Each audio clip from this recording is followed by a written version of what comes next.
Okay, so in this video, I'm going to tell you how to get a job in HR initially in your career. So initially, my education is not in HR background, but my first job was in HR.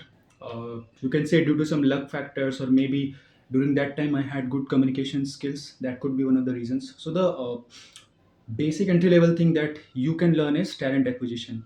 So what does it mean? It simply means there is a requirement in the company and you have to fill that position as soon as possible or within the timeline. So you have to learn initially how to call a candidate, how to talk with them. So all those scripts you can learn online. It's very easy.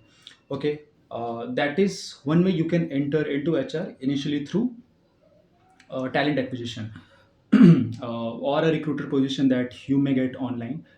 The important thing is you have to keep pace even though your education is not the problem is during the interview you may get asked like, why do you want to make a career in HR? Let's say you have done BTech or you're not getting job in BTech and you want to get a job in HR initially. Maybe you have completed your MBA or BCom BBA into sales, but you want to get into HR. So you should be very convincing. The second thing is you should be very good in your English communication, because how you get into non-technical domains is through your communication initially. Because in this domain your technicalities doesn't matter initially. So talent acquisition or recruitment is one of the ways you can build a career into HR. Second thing is, along with doing that, you will get bored after sometimes after working in talent acquisition, because let's say you work for 1 year and again you are doing the same thing. You are calling. Maybe if you are lucky you can become a manager of 4 to 5 people in a mid-sized company, but you always want to enhance yourself career wise. So I think next thing that you would be looking would be maybe HR operations. So all those things you need to learn going forward, and maybe payroll as well. You can do one certification, it doesn't cost much in payroll as well. And if you are in a startup, you will get a chance to do everything, trust me. So always take chances and be confident in your communication. The best way you can start is you can start by recording your own video into your camera. And trust me, if you are not confident enough to speak in front of your camera, then it will be very difficult for you to clear the interview. So first practice that, learn about a topic something and try to speak.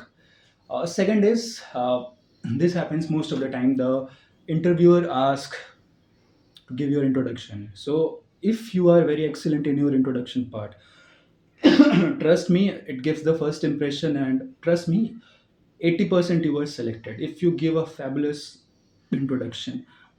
If you comment down, I'll tell you how to prepare that and how you can give that. uh, Once you give an introduction very good, if you are not able to give it naturally, try to memorize it.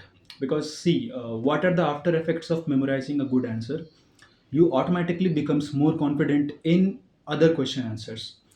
It is transferred from that question to that another question. So try to prepare a good communication. So these are some initial things.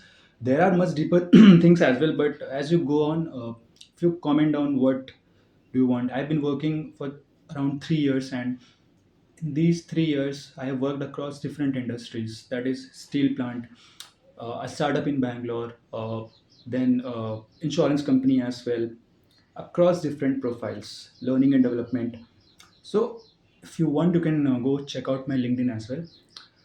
And over these years, I have developed myself. And earlier, I was not like this. Actually, I was the most underconfident kid you can imagine in your school days or even in your graduation days.